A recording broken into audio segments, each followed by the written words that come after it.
صل على سيدنا ومولانا محمد وعلى بسم اللہ الرحمن الرحیم۔ السلام علیکم ناظرین و سامعین کرام۔ پروگرام یاد الہی میں روزانہ عظیم ہستیوں کے تذکارے پاک کیے جاتے ہیں اور اس کے ساتھ ساتھ کچھ ایسے موضوعات پر گفتگو ہوتی ہے جن سے آپ کو رہنمائی حاصل ہوتی ہے۔ آج حضرت امام محمد بن حسن شیبانی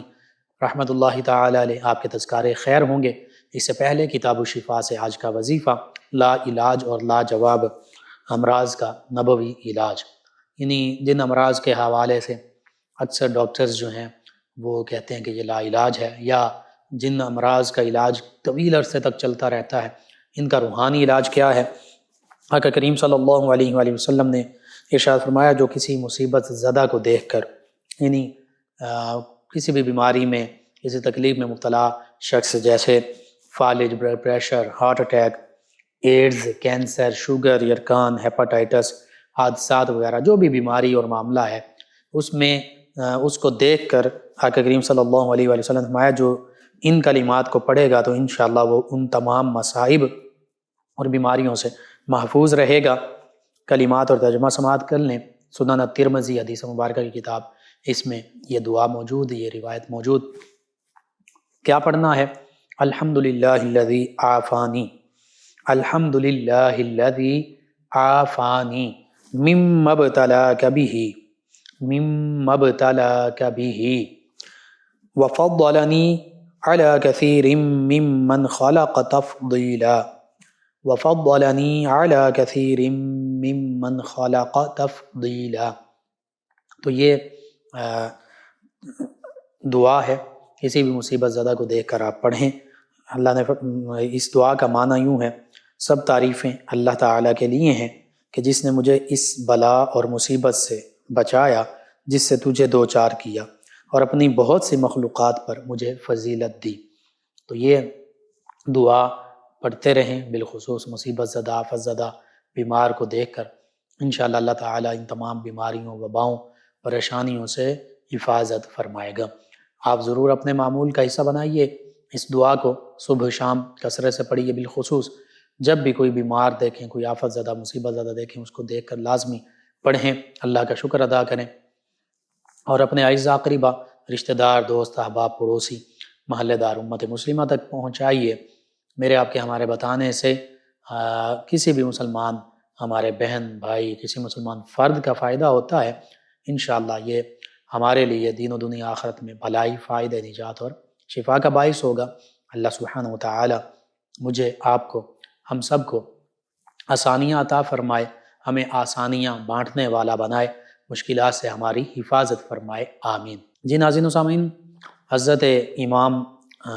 محمد بن حسن شیبانی رحمۃ اللہ تعالی علیہ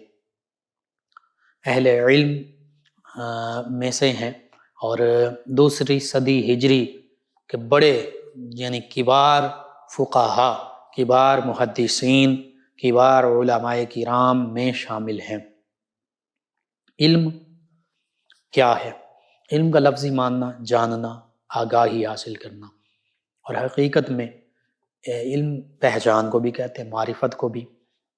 کس کی پہچان، کس کی معرفت؟ سب سے پہلے اللہ رب العزت جو کائنات کا خالق ہے، مالک ہے، رازق ہے، معبود ہے، مسجود ہے،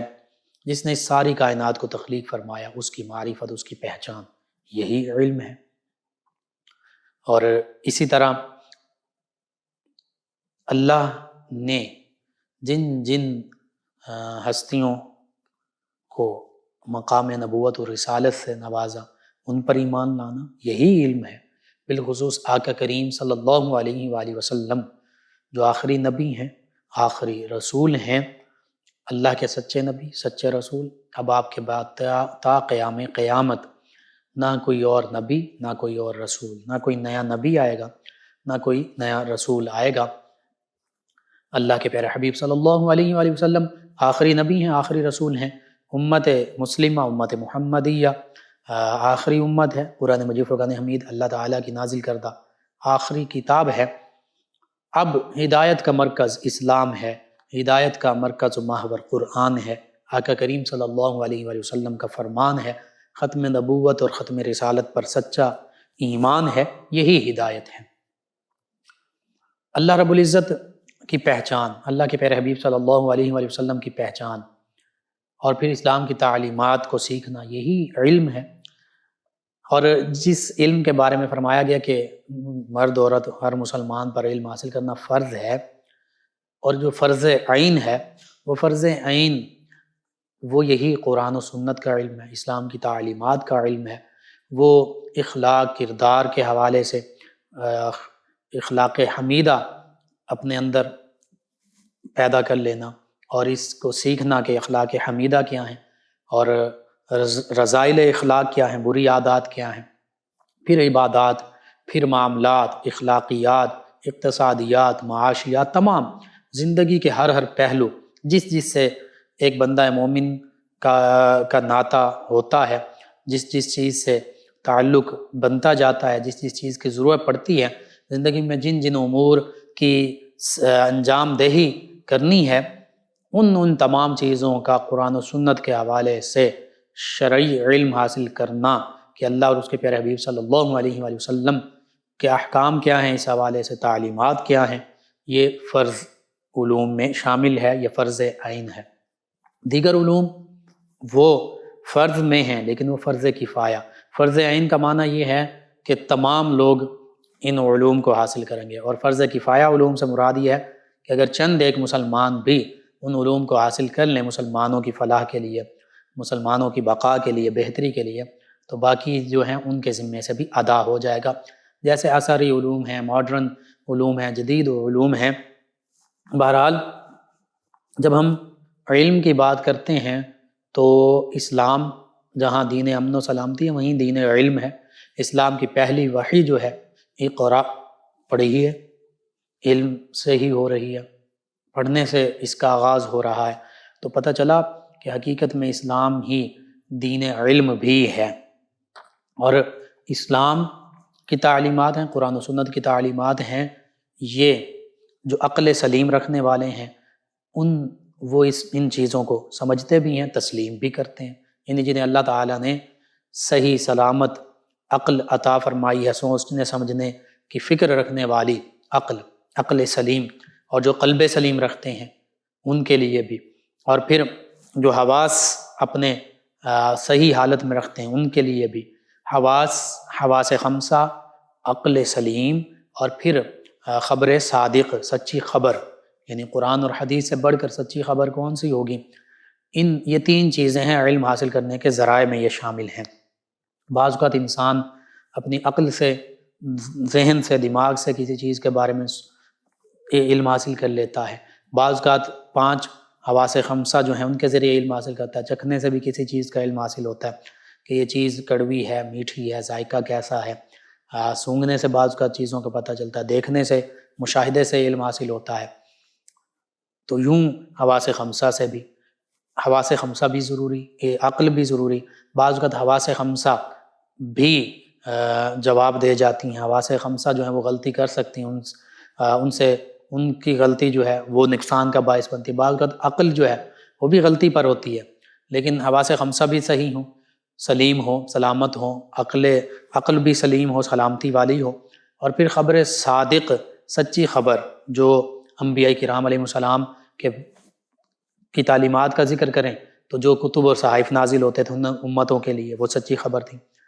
اب تا قیامت تمام انسانیت کے لیے قرآن مجید، فرقان حمید اور پھر حدیث مبارکہ یہ سچی خبر ہیں۔ تو یہ تینوں چیزیں جس کے پاس صحیح سلامت صورت میں ہیں وہی عالم ہے۔ بہرحال علماء کا بڑا مقام و مرتبہ ہے قرآن مجید، فرقان حمید میں بھی، علم والے اور نہ علم رکھنے والے، جاہل، ان کے بارے میں فرمایا کہ یہ برابر نہیں ہو سکتے۔ اور پھر یرفع اللہ الذین آمنوا منکم والذین اوتوا العلم درجات، اللہ رب العزت فرماتا ہے کہ تم میں سے جو ایمان والے ہیں، جو ایمان لائے ہیں، اور جنہیں اللہ نے علم عطا فرمایا ہے، یہ دو چیزیں، علم اور ایمان، یعنی ایمان سب سے پہلے، عقیدہ درست ہے، حالانکہ ایمان کے لیے بھی علم کی ضرورت ہے، اور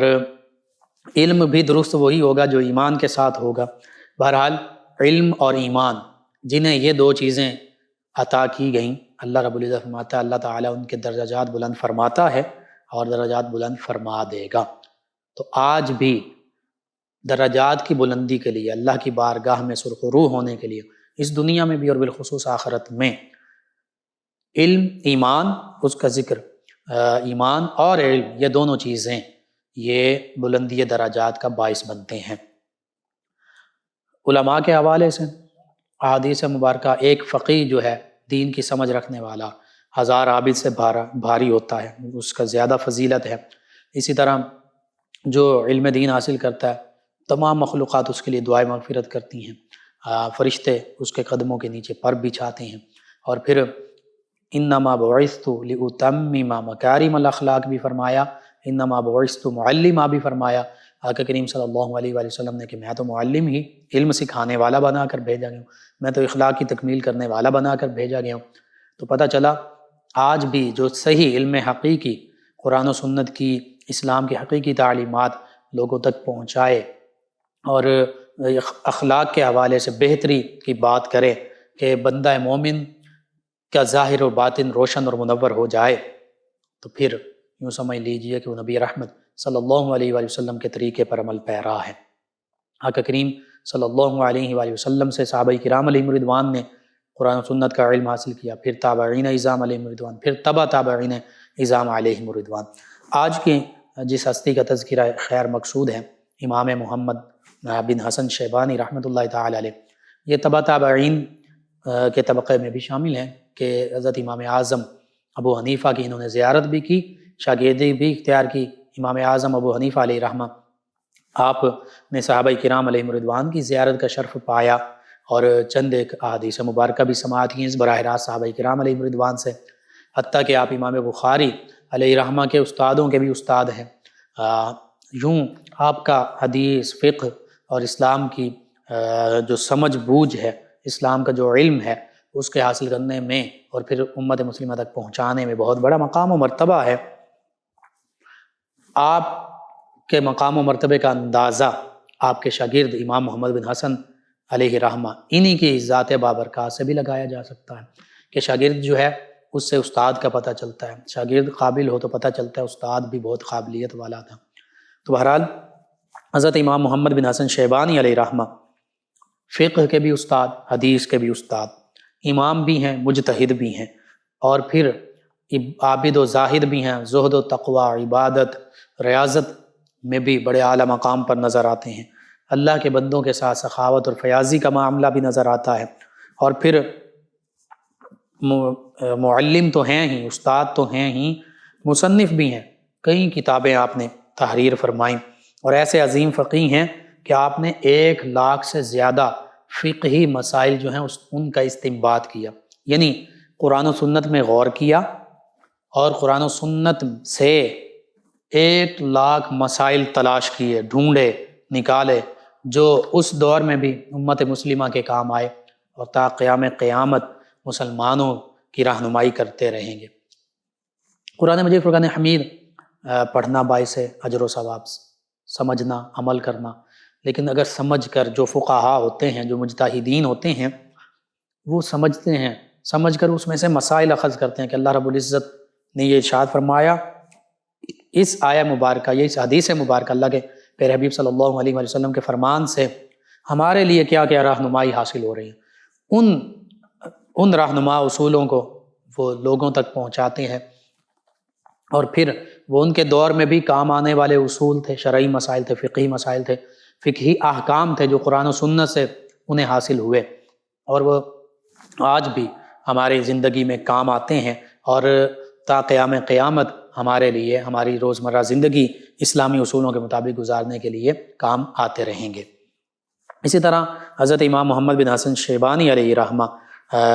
آپ نے تقریباً 1000 کے قریب، کم و بیش 1000 کتابیں جو ہیں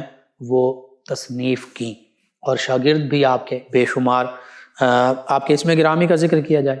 تو نبی رحمت صلی اللہ علیہ وآلہ وسلم کی ہی نسبت ہے، محمد علیہ رحمہ یہ ہیں، اور کنیت آپ کی ابو عبداللہ ہے، والد کا نام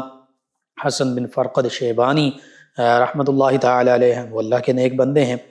آپ کی ولادت باسعادت جو ہے 132 ہجری اور بعض روایت کے مطابق 135 ہجری میں عراق کے شہر واسط میں ہوتی ہے،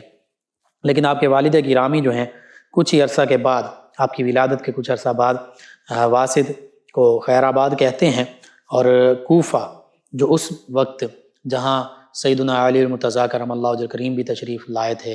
اور اپنے عہد خلافت میں، اور کوفہ کو دارالخلافہ بنایا، سیدنا عبداللہ بن مسعود رضی اللہ عنہ دیگر کبار صحابہ کرام علیہم رضوان یہاں تشریف لائے، اور پھر قرآن و سنت کا درس عام ہوا، اور پھر امت مسلمہ کی رہنمائی کا یہ مکہ المکرمہ مدینہ طیبہ کے بعد ایک بڑا مرکز بن گیا۔ تو بس آپ کے والد گرامی جو ہیں وہ کوفہ قیام پذیر ہو جاتے ہیں۔ کوفہ میں آ کر پھر امام محمد بن حسن شیبانی علیہ رحمہ کی تعلیم و تربیت خاص جو ہے اس کا آغاز ہوتا ہے، اور پھر اس وقت کوفہ میں سیدنا امام ابو حنیفہ علیہ رحمہ، اسی طرح امام یوسف علیہ رحمہ، اور پھر تصوف اور حدیث کے امام سفیان ثوری علیہ رحمہ جیسی عظیم ہستیاں کوفہ میں موجود ہیں۔ اور یہ کیسا خوبصورت دور ہے صحابہ کرام علیہ رضوان کے بعد کا، خیر القرون قرنی ثم الذین یلونہم ثم الذین یلونہم، برکتوں والا خیر القرن میں سے تیسرا قرن۔ امام محمد علی رحمہ، اللہ رب العزت نے انہیں بہت زیادہ ذہین و فتین بنایا، ذہانت سے نوازا، بچپن ہی سے بڑے ذہین تھے۔ ایک مرتبہ امام اعظم امام ابو حنیفہ علیہ رحمہ کی بارگاہ میں حاضر ہوئے، ابھی کم سن ہیں، تو آ کر مجلس میں حاضر ہو کر ایک سوال پوچھا۔ امام ابو یوسف کے بارے میں یہ بھی موجود تھے مجلس میں، تو پہلے امام ابو اعظم حنیفہ جو ہیں، امام اعظم امام ابو حنیفہ، ان کے بارے میں پوچھا، تو امام ابو یوسف علیہ رحمہ نے بتایا کہ یہ امام اعظم ہیں، امام ابو حنیفہ ہیں۔ تو محمد بن حسن شیبانی، یہ نوجوانی اور لڑک پن میں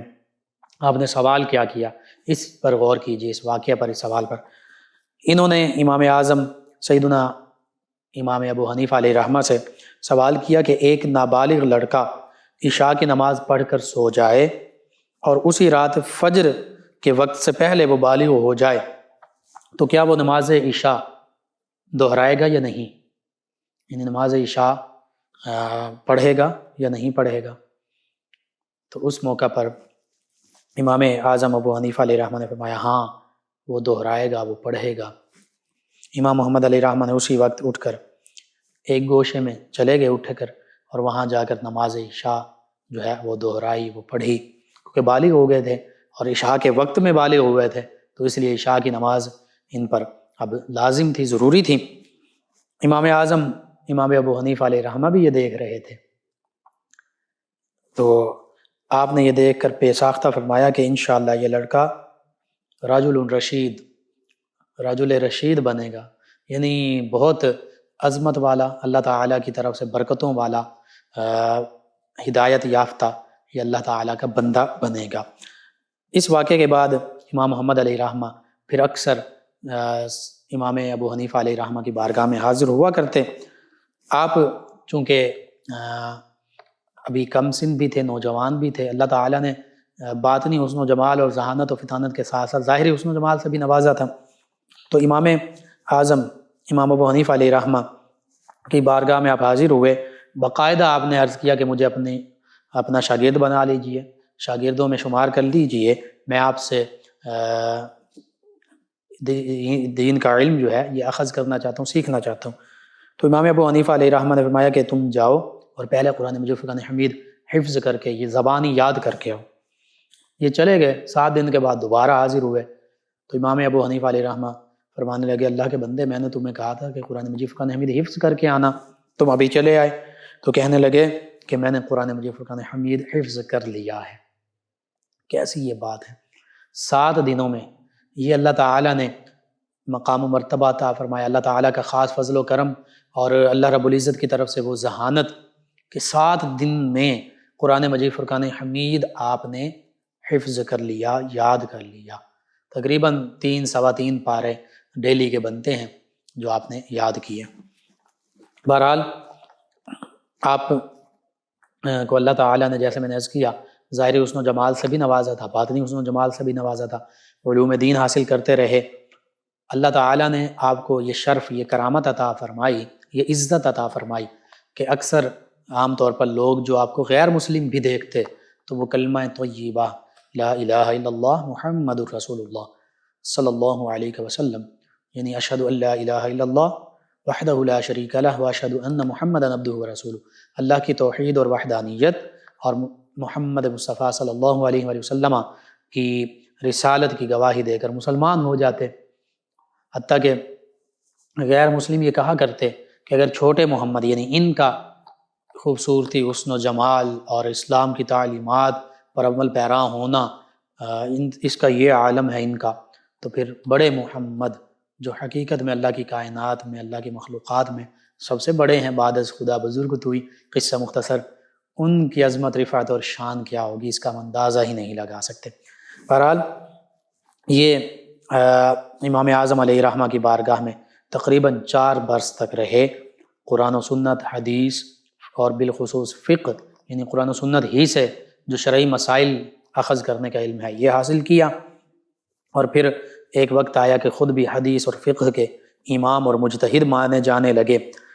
آپ کے شاگردوں کے بارے میں بھی،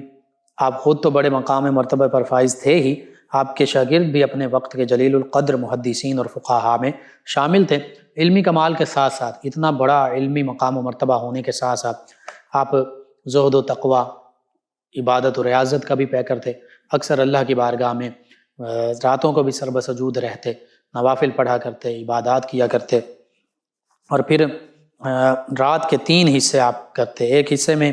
عبادت کرتے، ایک حصے میں قرآن و سنت کا مطالعہ کرتے، اور ایک حصے میں آرام کرتے۔ آرام بھی کر لیا، قرآن و سنت سے علم بھی اخذ کر لیا، اور پھر اللہ کو یاد بھی کر لیا، اللہ کی عبادت بھی کر لی، اللہ کی بارگاہ میں سجدہ ریز ہو گئے، ذکر اللہ سے اپنے دلوں کو معمور کر لیا۔ امام اعظم ابو حنیفہ علیہ رحمہ آپ کے وصال کے بعد امام محمد بن حسن شیبانی علیہ رحمہ، امام ابو یوسف علیہ رحمہ کی بارگاہ میں حاضر ہوئے، ان سے رجوع کیا، اور امام ابو یوسف جو ہیں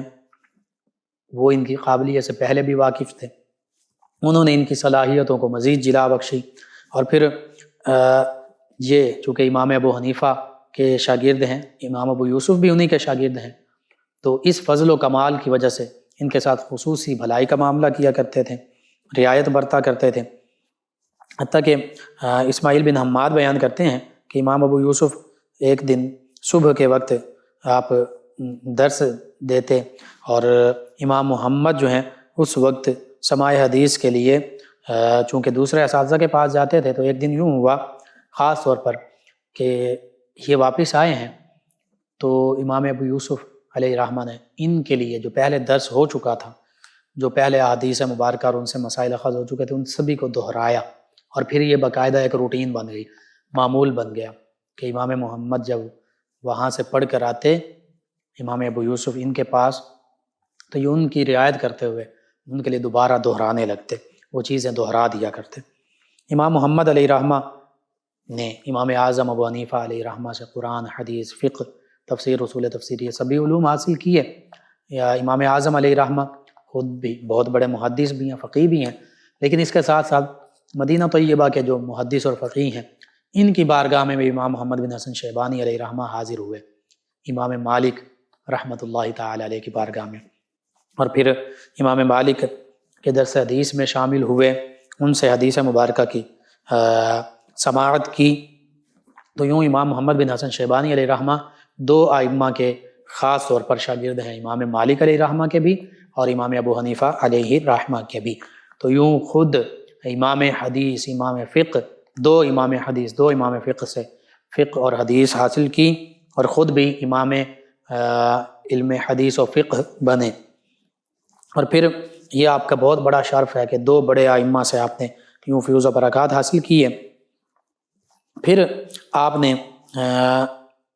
چونکہ آپ کے بارے میں مختلف جو اس وقت کے علماء اور فقہاء ہیں ان کے مرویات بھی ہیں، ان کے آپ کے حوالے سے روایات بھی ہیں، حتیٰ کہ امام شافعی بیان کرتے ہیں کہ ایک رات میں امام محمد علیہ رحمہ کے پاس ٹھہرا، یعنی اکٹھے ہم نے رات گزاری، تو فرماتے کہ میں ساری رات نوافل پڑھتا رہا، اور امام محمد بن حسن شیبانی علیہ رحمہ چارپائی پر لیٹے رہے، اور فرماتے کہ صبح امام محمد علیہ رحمہ نے بغیر وضو کے فجر کی نماز پڑھی، تو میں نے پوچھا آپ نے وضو نہیں کیا؟ حضرت آپ نے وضو نہیں فرمایا، تو فرمانے لگے تم نے ساری رات اپنے نفس کے لیے عمل کیا، یعنی عبادت کی تو اپنے لیے کی اور نوافل پڑھے، اور میں نے تمام رات نبی کریم صلی اللہ علیہ وآلہ وسلم کی امت کے لیے عمل کیا، اور کتاب اللہ قرآن مجید فرقان حمید سے کئی مسائل جو ہیں اخذ کیے، استنباط میں کرتا رہا ان مسائل کا، حتیٰ کہ فرماتے ہیں کہ اس رات میں نے 1000 سے زیادہ مسائل کا استخراج کیا قرآن مجید فرقان حمید سے، مسلمانوں کی رہنمائی کے لیے، روزمرہ زندگی میں پیش آنے والے مسائل میں رہنمائی کے لیے 1000 ان کے پرابلمز، ان کے مسائل، شرعی مسائل جو ہیں ان کا سلوشن قرآن و سنت سے اخذ کیا ہے، نکالا ہے۔ تو یوں امام شافعی علیہ رحمہ فرماتے ہیں کہ یہ سن کر میں نے اپنی شب بیداری پر امام محمد علیہ رحمہ کی شب بیداری کو ترجیح دی، کہ حقیقت میں ان کی شب بیداری میرے سے بہتر تھی، کہ امت مسلمہ کے لیے انہوں نے اتنا بڑا علمی کام کیا۔ بہرحال آپ نے امام ابو یوسف علیہ رحمہ، ان کے بعد قاضی القضاء یعنی چیف جسٹس کا عہدہ بھی اختیار کیا، اور اس دور میں قاضی القضاء اکثر جو ہے وہ قرآن و سنت ہی کی تعلیمات کے مطابق عمل پیرا ہوا کرتے تھے، اور بالخصوص امام اعظم امام ابو حنیفہ علیہ رحمہ کے شاگرد ہوں امام شافعی، امام احمد بن حنبل، امام مالک رحمہ اللہ علیہ مجمعین، تو وہ دور چونکہ نبی کریم صلی اللہ علیہ وآلہ وسلم کے عہد مبارکہ سے زیادہ قریب تھا، زیادہ برکتوں والا تھا، تو ایسی عظیم ہستیاں بھی اس دور میں حاصل رہیں۔ بہرحال ان تمام درس و تدریس، قاضی القضاء، انتظامی عہدے، عدلیہ میں چیف جسٹس اور ٹیچنگ، اور یہ سارے شعبوں کے ساتھ ساتھ آپ نے لکھنے کا کام بھی کیا امت مسلمہ کی رہنمائی کے لیے۔ آپ نے کتابیں بھی لکھیں، جن میں سے بالخصوص موطا امام محمد، کتاب الآثار، کتاب الحج، مبسوط، الجامع الکبیر، الجامع الصغیر، السیر الصغیر، السیر الکبیر، ظاہر الروایہ، یعنی 6 کتابیں اس میں۔ ان کے علاوہ ان پر یہ تصنیف کروائیں کیں، اور فقہ کے موضوع پر بھی آپ نے بے شمار کتابیں لکھیں، جیسا کہ میں نے عرض کیا تقریباً کم و بیش 1000 کے قریب، حتیٰ کہ پھر مصنف ہدایت العارفین جو ہیں انہوں نے ان پر کچھ اضافہ بھی کیا ہے کتابوں کے حوالے سے، اور پھر فقہی حوالے سے جو ہمیں روزمرہ معاملات، نماز، روزہ، حج، زکوٰۃ، نکاح، طلاق، خرید و فروخت، دیگر جتنے بھی معاملات ہماری زندگی میں پیش آتے ہیں، قرآن و سنت کی روشنی میں ان کا حل کیا ہے، ان میں ہمیں کیسے اپنی زندگی گزارنی چاہیے، ان مسائل کو کیسے ٹیکل کرنا ہے قرآن و سنت ہی کی تعلیمات کے مطابق، ان کا بھی حل آپ نے اپنی کتابوں میں درج کیا، لکھا، یعنی فقہی احکام جو ہیں ان کو اکٹھا کیا۔ امام محمد علیہ رحمہ آپ کا وصال جو ہے 58 سال کی عمر میں ہوا، 321 ہجری میں، اور پھر آپ کی عمر کا جو بیشتر حصہ ہے وہ فقہی تحقیقات، مسائل کے استنباط ان میں گزرا تھا۔ تو روایات میں ہے کہ وصال کے بعد جب کسی نے آپ کو خواب میں دیکھا تو پوچھا کہ آپ کا نزاع کے وقت کیا حال تھا، جب جان کنی کا عالم تھا، جان نکل رہی تھی، تو آپ کی کیفیت کیا تھی؟ آپ نے میں اس وقت مکاتب کے مسائل میں سے ایک مسئلہ پر غور کر رہا تھا، تو مجھ کو روح نکلنے کی کچھ خبر بھی نہیں، یعنی مکاتبت جو ہوتی ہے غلاموں کے حوالے سے اور دیگر، اس حوالے سے آپ فرماتے ہیں کہ میں ان مسائل پر غور و فکر کر رہا تھا، مجھے تو روح نکلنے کا پتہ ہی نہیں چلا۔ تو حقیقت یہ ہے جو اللہ رب العزت کی بارگاہ میں سجدہ ریز ہونے والے، قرآن و سنت پر اخلاص کے ساتھ عمل کرنے والے لوگ تھے، ہیں، ہوں گے اخلاص والے لوگ، وہ اللہ کی یاد میں، وہ اللہ کے احکام کی تعمیل میں، انہی مصروفیات میں ان کی زندگی جو ہے وہ گزرتی ہے، اور اسی طرح بالکل آسانی کے ساتھ اللہ کی بارگاہ میں بھی حاضر ہو جاتے ہیں، ان کا وصال بھی ہو جاتا ہے۔ بہرحال خطیب بغدادی انہوں نے امام محمد علیہ رحمہ کے تذکرے کے اخیر میں ایک بزرگ محمود غالباً ان کا نام، ان کے حوالے سے جنہیں ابدال میں شمار کیا جاتا ہے، اللہ کے ولیوں میں، ایک واقعہ اور ایک روایت نقل کی ہے۔ فرماتے ہیں کہ میں نے یہ فرماتے ہیں جو اللہ کے ولی کہ میں نے محمد بن حسن شیبانی علیہ رحمہ کو ان کے وصال کے بعد خواب میں دیکھا، تو پوچھا ابو عبداللہ، آپ کی کنیت ہے، آپ کا کیا حال ہے؟ تو کہنے لگے اللہ تعالیٰ نے مجھ سے فرمایا اگر تمہیں عذاب دینے کا ارادہ ہوتا تو میں تمہیں یہ علم ہی عطا نہ فرماتا، یعنی قرآن و سنت اور دین کا علم ہی عطا نہ کرتا اگر تمہیں عذاب دینا ہوتا۔ اللہ تعالیٰ نے قرآن و سنت کی برکت سے انہیں، معنی یہ ہوا قرآن و سنت اور اسلام کی تعلیمات، اسلام کی خدمت کی برکت سے ان کی بخشش اور مغفرت فرما دی۔ اور وہ بزرگ کہتے ہیں کہ میں نے پوچھا اور ابو یوسف کا کیا حال ہے؟ فرمایا وہ مجھ سے بلند درجے میں ہیں، وہ بھی اللہ کے نیک بندے تھے، عالم دین اور فقیہ، اور ان کے بھی استاد ہیں امام ابو حنیفہ، ان کے شاگرد بھی ہیں۔ پھر یہ کہتے ہیں کہ ابو حنیفہ علیہ رحمہ، حضرت نعمان بن ثابت رضی اللہ عنہ، ان کا کیا حال ہے؟ تو انہوں نے کہا وہ ہم سے بہت زیادہ بلند درجوں پر فائز ہیں، تابعی کف شرف پانے والے، اور پھر امت مسلمہ کی رہنمائی کرنے والے۔ تو یوں پتہ چلتا ہے کہ اللہ اور اللہ کے پیارے حبیب صلی اللہ علیہ وآلہ وسلم کے احکام کو پڑھنے سمجھنے والے، ان تعلیمات پر عمل پیرا ہونے والے، امت مسلمہ تک ان تعلیمات کو پہنچانے والے، امت مسلمہ کی بھلائی کا معاملہ کرنے والے، یہ وہ لوگ ہیں کہ اللہ تعالیٰ اس دنیا میں بھی ان سے راضی، قبر میں جائیں تو بھی اللہ تعالیٰ ان سے راضی، کا روز محشر بھی اللہ تعالیٰ کی رضا اور خوشنودی انہیں حاصل ہوگی۔ اللہ سبحانہ وتعالیٰ سے دعا اللہ تعالیٰ ہمیں ان عظیم ہستیوں کے نقش قدم پر چلنے کی توفیق عطا فرمائے، علم ظاہر و باطن سے اپنے قلوب و اذہان کو منور کرنے کی توفیق عطا فرمائے، ان عظیم ہستیوں کے تصدق سے عالم اسلام کو سربلندی عطا فرمائے، آمین۔ اللهم صل على سيدنا ومولانا محمد وعلى آپ سماعت فرما رہے ہیں پروگرام یاد الہی۔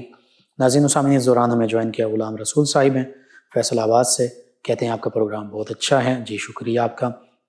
احمد صاحب ہیں، انہوں نے جوائن کیا 208 چیک سے، پروگرام کو پسند کیا، شکریہ آپ کا۔ امتحان میں کامیابی کا وظیفہ سیدنا فتاح صلی اللہ علیہ وآلہ وسلم ہر فرض نماز کے بعد 47 مرتبہ پڑھیں۔ بشرا صاحبہ کہتی ہیں لقمان بھائی کیا حال ہے آپ کا؟ جی الحمدللہ، کہتی ہیں پروگرام بہت اچھا ہے، جی شکریہ آپ کا بھی، تمام بھی بس تمام لسنرز کا۔ اصغر بلوچ صاحب ہیں اڈا پتائی ضلع جھنگ سے ہیں، دوبارہ لکھ بھیجیے، میں اس کو پڑھ دوں گا انشاءاللہ۔ کہتے ہیں کہ پروگرام بہت اچھا ہے، میں روزانہ سنتا ہوں، اللہ پاک آپ کو اجر عطا فرمائے، آمین۔ جی شکریہ آپ کا۔ فرید صاحب ہیں دلی سکون کے لیے، کہتے ہیں وظیفہ بتا دیں، میں پڑھتا رہتا ہوں، سکون نہیں ملتا، چلیں جی۔ اور کہتے ہیں دعا بھی کر دیں، پروگرام بہت اچھا ہے، میں روزانہ سنتا ہوں۔ جی میں عرض کرتا ہوں اللہ تعالیٰ آپ کو دلی سکون عطا فرمائے، باوضو رہیں اور درود پاک کی کثرت کریں، نماز بھی پڑھیں، فرض نماز، باوضو رہیں اور درود پاک کی آپ کثرت کرتے رہیں، انشاءاللہ دلی سکون ملے گا درود پاک پڑھنے سے۔ ان کے علاوہ ایک اور لسنر ہیں فیصل آباد سے، نور العین صاحبہ، کہتی ہیں السلام، جی وعلیکم السلام، کہتی ہیں کیسے ہیں آپ بھائی؟ جی الحمدللہ، کہتی ہیں آپ کا پروگرام بہت اچھا ہے، ہم ڈیلی سنتے ہیں، اللہ پاک آپ کو ہمیشہ خوش رکھے اور ہمیں ان تعلیمات پر عمل کرنے والا بنائے، آمین۔ جی آمین۔ کہتے ہیں کہ پیر و مرشد کسے کہتے ہیں اور مرید کیوں ہوتے ہیں، اس بارے میں رہنمائی کر دیں۔ جی میں مختصراً عرض کر دیتا ہوں۔ پیر فارسی زبان کا لفظ ہے، اس کا معنی ہے بزرگ، مرشد ارشاد کرنے والا، یعنی اچھی بات بتانے والا، اسلام کی تعلیم دینے والا۔ تو اب پیر و مرشد کون ہو سکتا ہے؟ 4 اس میں علماء نے، فقہاء نے اس شرائط بیان کی ہیں کہ جن کا سلسلہ جو ہے، سلسلہ طریقت آقا کریم صلی اللہ علیہ وآلہ وسلم تک متصل ہو، خود پیر نہ بن بیٹھا ہو، ایک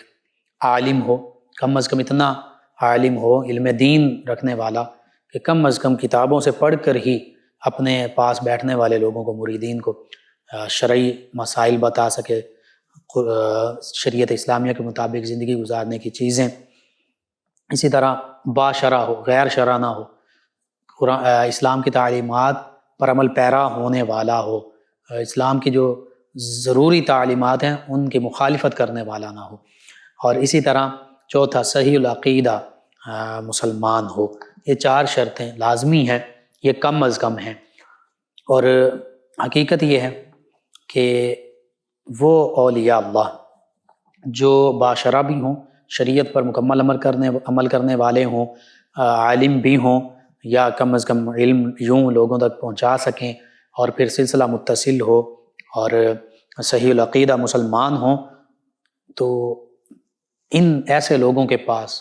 ضرور بیٹھا جائے، ایسے لوگوں کو اپنا رہنما بنایا جا سکتا ہے جو اخلاص والے ہوں۔ جعلی عامل، جعلی پیر بھی بہت ملتے ہیں، ان سے دامن بچانا چاہیے، اللہ کے نیک بندوں کے پاس بیٹھنا چاہیے۔ بالفرض آپ کو نہیں ملتے، آپ قرآن مجید فرقان حمید پڑھیے، تلاوت کیجیے، نماز پڑھیے، والدین کی خدمت کیجیے، اور بزرگان دین کی کتب پڑھیے، کشف المحجوب پڑھ لیجیے، دیگر کتابیں آپ کو انشاءاللہ فیضان اولیاء اللہ کی کتابیں پڑھنے سے بھی فیض و برکات حاصل ہوتے ہیں۔ اور مرشد کی تلاش کرتے رہیے، مرشد وہ تلاش کریں جن کے پاس اگر آپ بیٹھیں، اور خواتین کے حوالے سے بھی میں عرض کر دوں، پیر ہوں اور مریدنی ہو، یعنی خاتون مرید ہوں، تو ان کا بھی آپس میں پردہ ہے، وہ بھی مریدنی کے لیے پیر جو ہیں وہ غیر محرم ہے، اسی طرح پیر کے لیے مریدنی غیر محرم ہے۔ تو اس حوالے سے یہ بھی دیکھ لیجئے، یہ سارے معاملات ہیں، اور اللہ سے دعا بھی کیجئے اللہ تعالیٰ کامل مرشد ان کی نسبت دے، تاکہ دنیا میں اللہ کے پیارے حبیب صلی اللہ علیہ وآلہ وسلم کی محبت حاصل ہو، اسلام کی تعلیمات حاصل ہوں، اور ان پر عمل پیرا ہونے والے اخلاص کے ساتھ ہم بن جائیں۔ ایک اور لسنر ہے، نام نہیں لکھا، کہتے ہیں آپ کا پروگرام بہت اچھا ہے، ہم ڈیلی سنتے ہیں، لائیو سنتے ہیں۔ جی شکریہ آپ کا۔ نبیلہ تنزیلہ صاحبہ ہیں، فیصل آباد سے جوائن کیا، آپ کا میسیج میں نے پڑھا، تو آپ نے کہا کہ میسیج نہ پڑھیے گا، طویل بھی ہے، مختلف آپ نے مسائل کا ذکر کیا ہے، تو میں اس حوالے سے مختصراً عرض کر دیتا ہوں، آپ کے لیے بھی یہی ہے۔ ایک تو آپ باوضو رہیں، معاملات ہوتے ہیں بعض اوقات دل نہیں چاہتا، یا شیطانی اثرات کہ نماز یا وضو، تو آپ کوشش کر کے نفس کے خلاف، یعنی جو شیطان یا نفس کی طرف سے معاملہ ہوتا ہے کہ یہ اچھا کام نہیں کرنا، یعنی آپ نے اس کے خلاف اچھے کام، یعنی باوضو رہیں، 5 وقت کی نماز پڑھیں، تلاوت کلام پاک کریں۔ اب ان سب کے لیے خاص طور پر آپ کے رشتہ داروں میں، سہیلیوں میں، اساتذہ میں جو علم دین رکھنے والی ہیں، یا کوئی عالمہ ہیں، یا کوئی اسی طرح نیک گھرانے کی خواتین ہیں، حقیقت میں جو ان سے اسلام کی تعلیمات کے حوالے سے پوچھیے، ان کے پاس اگر آپ کا کہیں اٹھنا بیٹھنا ہے تو ایسی خواتین کے ساتھ ہوں۔ اور پھر خاص طور پہ آپ کے لیے بھی، اور بھی تمام ویورز اور لسنرز کے لیے، بالخصوص آپ کے لیے، نبی کریم صلی اللہ علیہ وآلہ وسلم کے روضہ مبارکہ کا تصور ہمیشہ کیجیے کہ میری آنکھوں کے سامنے آقا کریم صلی اللہ علیہ وآلہ وسلم کا روضہ مبارکہ ہے، میں وہاں حاضر ہوں، اور درود پاک کی کثرت کیجیے، زیادہ سے زیادہ کوئی سا بھی درود پاک صلی اللہ علیہ وآلہ وسلم یہ بھی پڑھ سکتی ہیں، اللہم صلی علی سیدنا و مولانا محمد وعلی آلہ واصحابہ وبارک وسلم، یہ پڑھ سکتی ہیں، درود ابراہیمی، کوئی سا درود پاک یہ کثرت سے پڑھیں۔ اور وسوسوں کے لیے اور اللہ تعالیٰ نیکی کی توفیق دے، 2 چیزیں ہیں، کم از کم ایک تسبیح جتنا آسانی سے ہو سکے، کم از کم 100 مرتبہ روزانہ پڑھیے۔ ایک تو پڑھیے یا حی یا قیوم برحمتک استغیث، 100 مرتبہ کم از کم، زیادہ بھی پڑھ سکتی ہیں۔ دوسرا پڑھیے لا حول ولا قوت الا باللہ، 100 مرتبہ کم از کم، وقت ہو زیادہ بھی پڑھیں۔ اور تیسرا استغفر اللہ ربی من کل ذنب واتوب الیہ، 5ویں کلمے کا جو پہلے الفاظ ہیں، یہ تینوں کم از کم ایک تسبیح، اور وقت ہو تو زیادہ بھی، لیکن ان کے ساتھ درود پاک کی کثرت کیجیے، روزہ مبارکہ کا تصور کیجیے، نبی کریم صلی اللہ علیہ وآلہ وسلم کے وسیلے سے اللہ کی بارگاہ میں رو کر دعا مانگے، تنہائی میں روئیں۔ آپ نے کہا کہ رونے کو دل کرتا، بالکل اللہ کی بارگاہ میں تنہائی میں عاجزی ان کی ساری کے ساتھ روئیں، اللہ کی بارگاہ میں گر گڑائیں، اللہ سے جو کچھ آپ چاہتی ہیں اللہ سے رو رو کر مانگیں، انشاءاللہ ہر چیز بہتر ہو جائے گی۔ ایک اور لسنر ہیں عابد ناز صاحب، انہوں نے کسی چیز کا وظیفہ پوچھا ہے، لیکن مجھے آپ کا سمجھ نہیں آئی کیا آپ نے پوچھا، آپ دوبارہ لکھ بھیجیے، انشاءاللہ میں اگلے پروگرامز میں آپ کو بتا دوں گا۔ رمضان صاحب ہیں، انہوں نے جوائن کیا، کہتے ہیں کہ آپ سے بات کرنا چاہتا ہوں۔ جی چلیں، آپ پروگرام کے بعد کال کیجئے، کوئی ایسا انشاءاللہ بات ہوگی۔ اور ایک اور لسنر، نکاح اور طلاق کے حوالے سے جو بات ہوئی تھی، تو انہوں نے کہا کہ وہ یونین کونسل میں جانا پڑتا ہے، وہاں پہ طلاق کا بھی اندراج کروانا پڑتا ہے۔ بالکل لیگلی کروانا چاہیے، تو اگر قانون بن گیا تو کروانا پڑے گا، ٹھیک ہے۔ میں نے شرعی حوالے سے عرض کیا تھا کہ اگر شوہر نے 3 طلاقیں دے دیں تو 3 طلاقیں ہو گئیں، طلاق ہو گئی، اب عدت گزارنے کے بعد وہ خاتون شادی کر سکتی ہیں۔ شرعی حوالے سے یہی رہنمائی ہے۔ آپ تمام ویورز لسنرز کا شکریہ، آپ ہمیں جوائن کرتے ہیں، اپنے فیڈ بیک سے آگاہ کرتے ہیں، پروگرام یاد الہی میں شامل ہوتے ہیں۔ ناظرین و سامعین، پروگرام یاد الہی کا وقت ختم ہو جاتا ہے۔ انشاءاللہ کل صبح دوبارہ آپ سے ملاقات ہوگی پروگرام یاد الہی میں۔ اپنے میزبان محمد لقمان رضا اور ہماری ٹیم کو اجازت دیجیے۔ اللہ نگہبان۔ اللهم صل على سيدنا ومولانا محمد